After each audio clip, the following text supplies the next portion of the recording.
in Photoshop, and let's talk about how we want to edit some of these product photos. Now, when you're doing product photos, they're really picky about lots of little things. So like they'd never run a photograph like this in a magazine because it has all these little dots and specks and stuff that we need to clean up. So there's a lot of that cleaning up sort of thing in product photography.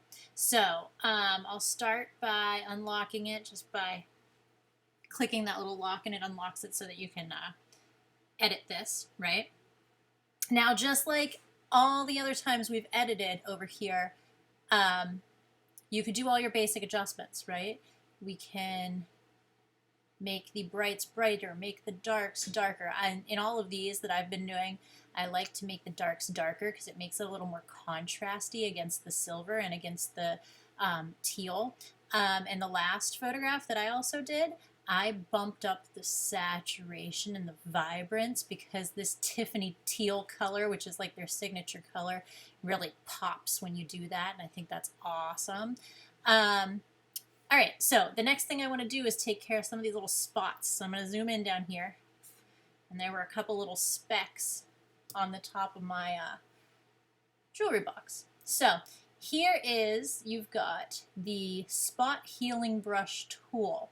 When you have, like, this is just a black background, when you have a simple solid color background like that and like a spot that's pretty recognizable, when you click on the spot healing brush tool, oh, and you got to make sure you're on your picture, and you just go over that spot, it's going to get rid of it. It's like magic. It actually reads the pixels around it. I think I've shown this to you guys before, but it actually reads the pixels around it and puts those pixels in the circle, right? You want to make sure that it's doing it correctly, and you don't want to do a large area with this, but you can go around and clean it up, right? Clean it up. And just get rid of all those little dots, makes it look a little bit nicer, right? Look, you can see my reflection in this. That would actually not be a great professional product photo. You shouldn't be able to see reflections in any of them. I didn't notice that until I zoomed in real far. So you could go around and, you know, fix all the little scratches, and oh, there's like a little fuzz over here. I could get rid of that. Right, be careful, don't overdo it. Clean it up a little bit. Okay. The other thing I want to show you is the dodge and burn tool. Okay. So this is it right here. The burn tool makes things darker. The dodge tool makes things lighter. Okay. So like right now, I'm not loving the highlight on the edge of this box. I wish it was darker. So we're going to use this a little bit. Click on the burn tool. I'm up here on the highlights.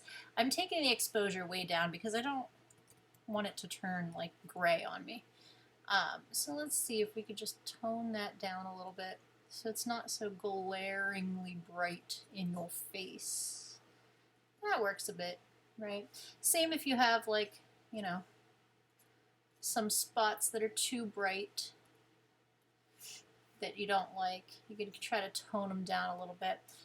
Be careful with the burn tool though, it turns things black. Actually, pretty cool. If you want the darks to be darker, I can actually move this to like midtones or highlights, make it bigger with the brackets on my keyboard, and come in here and start burning some of the darker areas. Turn that to shadows, see what it does, see.